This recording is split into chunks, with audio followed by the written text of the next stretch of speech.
we are now starting to have unique responses depending on what they are attracted to. So that is what now today I'm trying to cover from that stage all the way to adulthood. So we have 4 main categories, but they split up into 16 because of our unique responses, like I said, and unique characteristics about particular individual. Remember, we're talking about way of communication.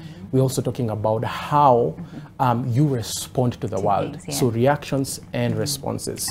So Winnie, and to our viewers, we have people who unwrap things as they are wrapped. This is a, and parents, if you've noticed this, or perhaps you've noticed this about yourself, we are targeting something unique about you, which has to do with a huge ton of accuracy to details. Because they unwrap it as it was wrapped. So to speak, if it was in this way, Winnie, they are going to take their time and unwrap it. These are very meticulous people. So that's one category. Then we've got twisters. These are the ones who are in a hurry, and perhaps once they open up their wrapper, they're just gonna twist it. And the mind sometimes is far away. We're talking about the concentration span here. These are the ones that parents are saying they kick early. Sometimes you have to supervise them most of the time. This talks about their attention to detail span may be small, but they are very creative individuals. And the business space may need this. I'll be talking about that later. Then we have those that fold the wrappers. These are again people who are attentive to details. These people take their time. They have a precise way of doing things. And then finally, we have the crumpler. I'm sure even you're just going to find these people at times, there's a bit of aggression with this, Winnie, and to our viewers. So what we get from these people, the intelligence we may get from this is that they have a problem-solving acumen. So now, you ask me now, where does it split up? Now, in dating, that changes. In business, they look for different abilities, which today we're going to be talking about that as well. Isn't that interesting? It's like the way they respond to one part of their life and the way they respond to the other is different. It's different. It's completely different because Winnie, if this person that I said who unwraps it as it is wrapped in the dating space, which I've covered this actually in my book, you are an attraction to the emotional intelligence that you bring into the relationship is that you're valued for your accuracy in details. You want to meet this person, you're in a relationship with this person, details matter. Details matter. That's their form of language. That's how their personality dating works. If you're in a relationship with this, then you know one thing that's obvious: communication. With this kind of people, you're gonna get, they have a magnetic warmth when it comes to conversations. So when we cross over to the people who fold, they're very detailed oriented people. So when you move into the dating space with these people, you know details matter.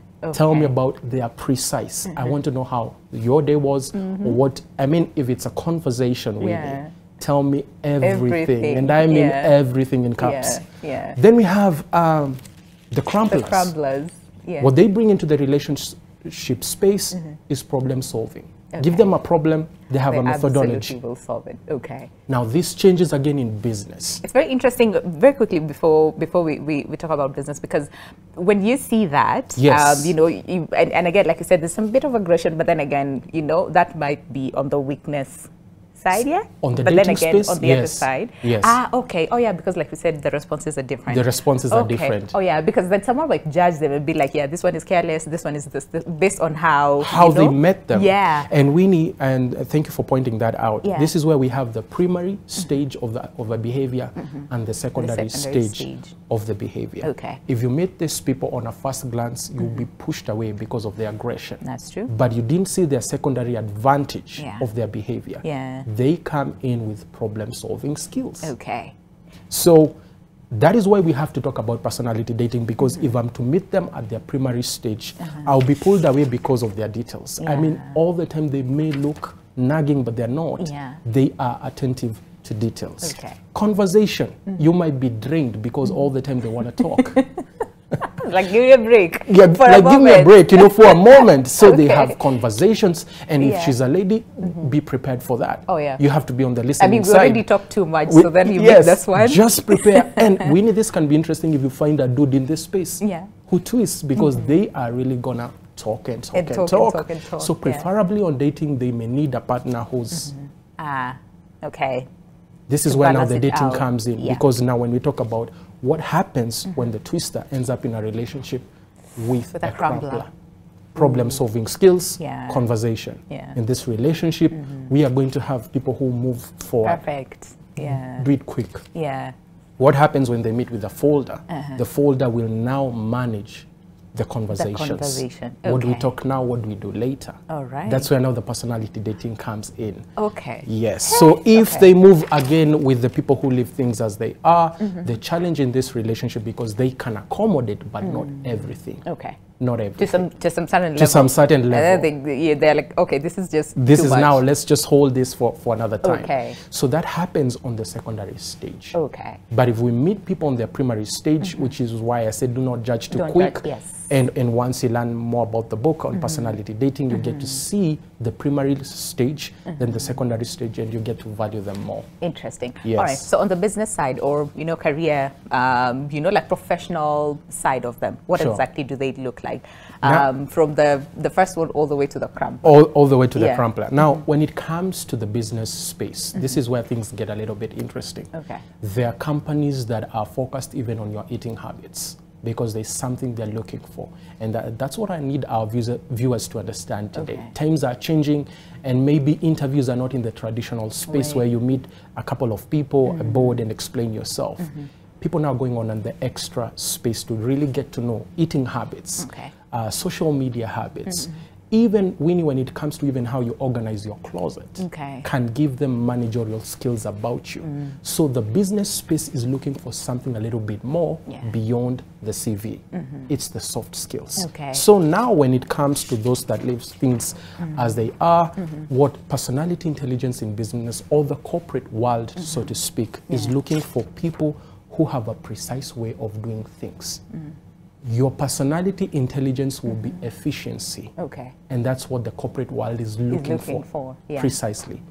To hire you or to put you in a company philosophy that works for them.